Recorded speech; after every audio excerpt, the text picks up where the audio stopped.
আসসালামু আলাইকুম, কেমন আছেন সবাই? রোকসানা ড্রিম কুকবুকে সবাইকে স্বাগতম জানাচ্ছি। কাঁচা আমের বার্মিজ আচার রেসিপিটি দেখার জন্য। আজকের রেসিপি কাঁচা আমের বার্মিজ আচার। আচারটা খেতে অনেক টেস্টি হয়। আজকের রেসিপিটা কষ্ট করে দেখে বানিয়ে নিতে পারবেন খুব সহজেই। রোদের ঝামেলা ছাড়া আচারটা অনেক দিন পর্যন্ত ভালো থাকে।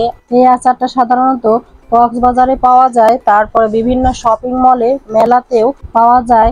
দোকানের স্বাদটা কিছুটা হলেও বাড়িতে পাওয়ার জন্যে আজকের ভিডিওটি আপনাদের সাথে শেয়ার করছি। আশা করি রেসিপিটি আপনাদের কাছে ভালো লাগবে। ভালো লাগলে প্লিজ ভিডিওটিতে একটি লাইক দিতে ভুলবেন না। আর এ ধরনের সহজ রেসিপি আরও দেখতে চাইলে চ্যানেলটি সাবস্ক্রাইব করে পাশেই থাকবেন। আর ফেসবুক পেজ থেকে দেখে থাকলে পেজটি ফলো করবেন। আর এই কাজটি অলরেডি করে থাকলে আপনাকে অসংখ্য ধন্যবাদ। চলুন গিয়ে দেখে নেই রেসিপিটির সম্পূর্ণ প্রস্তুত প্রণালী। প্রথমেই আমগুলোকে খোসা ছাড়িয়ে কেটে নিতে হবে। প্রথমে খোসা ছাড়িয়ে নিয়েছিলাম আর মাঝখান থেকে কেটে নিয়েছি। এমন টাইপের আম নিতে হবে বার্মিজ আচারের জন্য, যাতে আটিটা একটু শক্ত হয়। তারপর এরকম স্লাইস করে নিতে হবে। স্লাইসগুলো কিন্তু খুব বেশি পাতলাও হবে না। ভিডিওতে যেরকম দেখতে পাচ্ছেন আমি সেরকম করে কেটে নিয়েছি। এরকম করে স্লাইসগুলো করে নিতে হবে। আটি একটু শক্ত হলে এই আচারটা বানাতে সুবিধা হয়। সবগুলো আমের স্লাইসগুলো করে নেওয়া হয়ে গিয়েছে। এবার এই আমের স্লাইসের মধ্যে চিনি দিয়ে দিচ্ছি। 1 কাপ চিনি দিয়ে দিলাম। আমার এখানে আম ছিল প্রায় 1 কেজির মতো। সাথে 2 চা চামচ দিয়ে দিয়েছি সিরকা। সিরকাটা দেওয়ার সময় ক্যামেরা অন করতে ভুলে গিয়েছিলাম। এখন এই চিনির সাথে আমের টুকরোগুলো ভালোভাবে মিশিয়ে নিচ্ছি আর রেস্টে রেখে দিচ্ছি 1 ঘন্টার জন্যে। এই 1 ঘন্টায় কিন্তু চিনিটা পুরোপুরি গলে যাবে। এখন চিনিটা এরকম গলে গিয়েছে আর অনেক পানি উঠেছে। এখানে এক্সট্রা পানি দিয়ে আচারটা বানানো যাবে না। চিনি থেকে যে পানিটা উঠেছে এটা সহই প্যানে নিয়ে নিচ্ছি।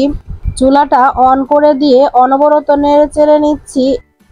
মিডিয়াম আঁচে জাল করে নিতে হবে। যখন দেখা যাবে যে এরকম ফুটতে শুরু করেছে, ওই পর্যায়ে চুলার আঁচ কমিয়ে দিতে হবে আর মাঝে মাঝে হালকা হাতে নেড়ে দিতে হবে। তো এভাবে বেশ কিছুক্ষণ জাল করে নেওয়ার পর এখানে 1/4 চা চামচ করে দিয়ে দিচ্ছি গুঁড়া মশলা, মরিচের গুঁড়া আর হলুদের গুঁড়া। এটা খুব বেশি ঝালের কাজ করবে না, সুন্দর একটা কালারের জন্য মরিচ আর হলুদটা দিয়ে দিয়েছি। খুব ভালো করে মিশিয়ে নিচ্ছি। এখন দিয়ে দিচ্ছি 1/2 চা চামচ লবণ।